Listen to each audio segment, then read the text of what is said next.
Pandemi COVID-19 memberikan dampak langsung pada industri transportasi, termasuk perusahaan transportasi online di seluruh dunia. Mau tak mau, badai PHK melanda sektor-sektor yang dinilai sudah tidak dapat lagi dipertahankan, termasuk juga perusahaan transportasi online yang ada di Indonesia. Selengkapnya akan saya paparkan dalam PHK sesuai aplikasi. Kita akan langsung lihat slide yang pertama. Pertama, saya akan mengajak Anda untuk menuju perusahaan transportasi online asal India yang ditemukan sejak tahun 2010 lalu, yaitu Ola. Lockdown yang diberlakukan sejak akhir Maret lalu di India menutup semua akses transportasi di seluruh negeri. Dalam 2 minggu terakhir ini memang lockdown sudah dilonggarkan, namun dampak sejak Maret untuk perekonomian sudah tidak bisa terhindarkan lagi. Akibat terbatasnya akses transportasi, perusahaan transportasi online India Ola terpaksa harus melakukan pemangkasan pada 1.400 pegawainya di India atau kurang lebih 35% dari seluruh jumlah pegawainya. 1.400 ini sebagian besar berasal dari Departemen Mobilitas dan Operasional Makanan yang berpusat di India karena terdampak paling dalam akibat lockdown. Sebagai kompensasi, pegawai yang di PHK akan mendapatkan 3 bulan upah ditambah asuransi untuk si pegawai dan juga untuk kedua orang tuanya. Juga mendapatkan jaminan kesehatan dan dukungan emosional hingga akhir tahun 2020 ini. Tak hanya itu, demi mempertahankan cash flow perusahaan, Ola juga terpaksa melakukan pemotongan upah bagi pegawai di level manajerial dalam 2 bulan terakhir. Dan demi menolong partner pengemudi, Ola juga melakukan restrukturisasi kredit dan mengucurkan beberapa ribu dolar bagi pengemudi yang terbukti positif COVID-19 atau yang memiliki anggota keluarga dengan status positif. Efisiensi perusahaan harus dilakukan akibat pendapatan perusahaannya anjlok hingga 95% di 2 bulan terakhir akibat kebijakan work from home yang diterapkan di India. Dan tidak hanya di India, perusahaan di Asia Tenggara juga merasakan dampak yang sama. Kita akan cek slide berikutnya.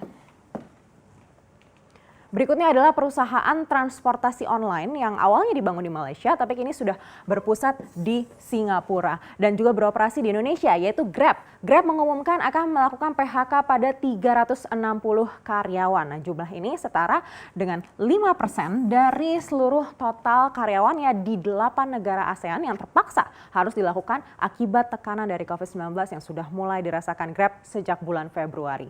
Dan tak hanya PHK, perusahaan bahkan terpaksa harus memotong upah para pegawai yang berada dalam jajaran senior eksekutif sebesar 20% sejak bulan Maret 2020 kemarin. Dan ada juga opsi unpaid leave atau cuti panjang tanpa upah yang diberikan bagi karyawan, termasuk juga pengurangan jam kerja sejak April sebelum penetapan dilakukannya PHK. Nah, untuk di Indonesia sendiri, penjualan Grab, delivery atau pengantaran barang kebutuhan pokok dan juga makanan ini mengalami peningkatan mulai 21,5 sampai 22% seiring dengan menurunnya jasa transportasi seperti Grab Bike dan juga GrabCar. Namun tetap saja jumlahnya tidak sebanding dengan anjloknya pendapatan akibat diberlakukannya PSBB, di mana ini mempengaruhi tidak hanya transportasi tapi juga partner-partner Grab lainnya seperti restoran dan toko yang memang tidak bisa buka dan terdampak langsung. Dan tidak hanya di Asia Tenggara tapi di Amerika Serikat, negara adidaya juga terpengaruh. Kita akan lihat slide berikutnya. Selanjutnya, perusahaan transportasi online dengan valuasi terbesar di dunia asal Amerika Serikat yaitu Uber. Pasca lockdown di negara asalnya yaitu Amerika Serikat dan juga di negara-negara lain, Uber terpaksa harus mem-PHK 3.000 karyawannya. Jumlah ini setara dengan 25% dari total karyawan dengan tujuan untuk efisiensi biaya hingga 1 miliar dolar Amerika Serikat. Uber juga harus menutup 45 kantornya di seluruh dunia, terutama di daerah yang terdampak tinggi COVID-19. Dan untuk membayar kompensasi dan juga pesangon, Uber harus merogoh kocek hingga 145 juta dolar Amerika Serikat dan juga 80 juta dolar Amerika Serikat akibat penutupan kantor. Nah, lockdown ini membuat perusahaan Amerika Serikat ini kehilangan pendapatan dari sektor transportasi hingga 80%. Meski begitu, jasa antar makanan Uber Eats malah meningkat 52% year on year mencapai 4,68 miliar dolar Amerika Serikat. Tapi tetap saja peningkatan ini tidak cukup untuk menahan penurunan pendapatan akibat lockdown yang diberlakukan. Dan pengemudi Uber tidak terpengaruh memang secara PHK, namun secara penghasilan jelas terdampak signifikan. Banyak pengemudi yang akhirnya mencoba untuk unjuk rasa untuk menyuarakan pendapatnya akibat pandemi ini untuk meminta perlindungan dan dukungan dari Uber. Pengemudi ini menuntut Uber memberikan insentif asuransi pengangguran seperti perusahaan kompetitor yaitu Lyft. Nah, seperti apa kompensasi dari Lyft? Kita akan cek slide berikutnya. Nah, kurang dari 24 jam setelah Uber mengumumkan PHK karyawan, kompetitor terbesar Uber yang juga asal Amerika Serikat, Lyft ini juga mengumumkan hal yang sama. Jadi kalau Uber tadi memangkas 25% karyawannya, Lyft ini memangkas 17% saja dari total karyawannya, yaitu setara 982 karyawan, dan juga mungkin akan ada penambahan lainnya 288 orang lain bila efek COVID-19 ini semakin memburuk. Nah, pegawai dengan jajaran eksekutif akan mengalami pemotongan upah hingga 30%. Demikian juga 30% untuk jajaran direksi. Demikian juga posisi Vice President atau Wakil Presiden Lyft yang juga upahnya dipangkas sampai 20% dan juga 10% untuk sisanya, yaitu seluruh karyawan yang tidak di PHK. Meski begitu, Lyft berjanji akan mengucurkan dana senilai 6,5 juta dolar Amerika Serikat untuk mendukung partner pengemudi dan komunitas yang rentan atau terdampak langsung COVID-19. Nah, ini yang akhirnya diminta oleh partner pengemudi Uber seperti yang saya sudah sebutkan di slide sebelumnya. Nah, itu tadi sudah dari India, Singapura, Amerika Serikat. Lalu bagaimana dengan yang di Indonesia? Kita akan cek slide berikutnya. Kali ini ada perusahaan transportasi online asal Indonesia, apalagi kalau bukan Gojek. Gojek ditemukan sejak 2010 dan diluncurkan di 2015. Ini memiliki 170 juta pengguna di Indonesia dan juga negara Asia Tenggara lainnya.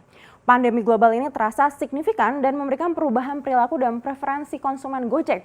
Nah, akibatnya Gojek terpaksa harus mem-PHK 430 karyawan di Indonesia. Sebabnya karena Gojek akan memprioritaskan bisnis inti di transportasi, pengantaran makanan, dan juga uang elektronik atau GoPay. Untuk itu, selain bisnis inti ini, sektor jasa seperti GoLive, yaitu GoLive ada GoMassage di dalamnya dan GoClean ini terpaksa dihentikan. Demikian juga GoFood Festival ini juga dihentikan dan di sejumlah lokasi yang jelas sudah tidak bisa sama sekali beroperasi GoFood Festival ini. Akibatnya kebijakan PSBB dan juga larangan untuk berkumpul ini memang terasa signifikan sekali di dua sektor bisnis Gojek ini. Jumlah 430 karyawan ini setara dengan 9% dari seluruh total karyawan Gojek yang berasal dari servis GoLive dan juga GoFood Festival. Namun karyawan yang di PHK akhirnya akan mendapatkan pesangon di atas standar yang ditetapkan pemerintah. Berikut juga akan mendapatkan asuransi kesehatan hingga akhir 2020 ini dan juga perangkat elektronik yang diberikan saat masih bekerja di Gojek seperti misalkan laptop begitu. Nah, berapa sih sebenarnya pesangon di atas standar? Kalau menurut Gojek, ini karyawan PHK akan menerima pesangon mulai dari upah 4 pekan bekerja, ditambah upah 4 pekan dikali berapa lama tahunnya bekerja di Gojek. Jadi kalau misalkan gaji Anda nih 10 juta rupiah per 4 pekan atau per bulannya begitu. Dengan asumsi Anda bekerja sudah 5 tahun di Gojek, maka Anda sekurang-kurangnya ini akan mendapatkan 10 juta ditambah 10 juta dikali 5 begitu ya. Jadi sekurang-kurangnya Anda ini akan mendapatkan 60 juta. Nah, selain jumlah ini masih ada tambahan dari cuti yang tidak digunakan, termasuk cuti melahirkan. Dan juga selama 3 bulan ke depan, karyawan yang di PHK masih berhak mendapatkan program layanan kesehatan mental berupa konsultasi. Nah, selain itu juga ada program outplacement untuk membantu karyawan mencari pekerjaan baru dan juga equity arrangement. Jadi karyawan yang di PHK ini bisa memiliki saham di Gojek. Tapi apakah sebenarnya kompensasi ini cukup untuk menggantikan tekanan sosial dan juga kekhawatiran menghadapi situasi yang sulit dan belum jelas ini? Kita berharap semua yang di PHK bisa tetap semangat dan juga tidak menyerah hingga ekonomi bisa kembali pulih.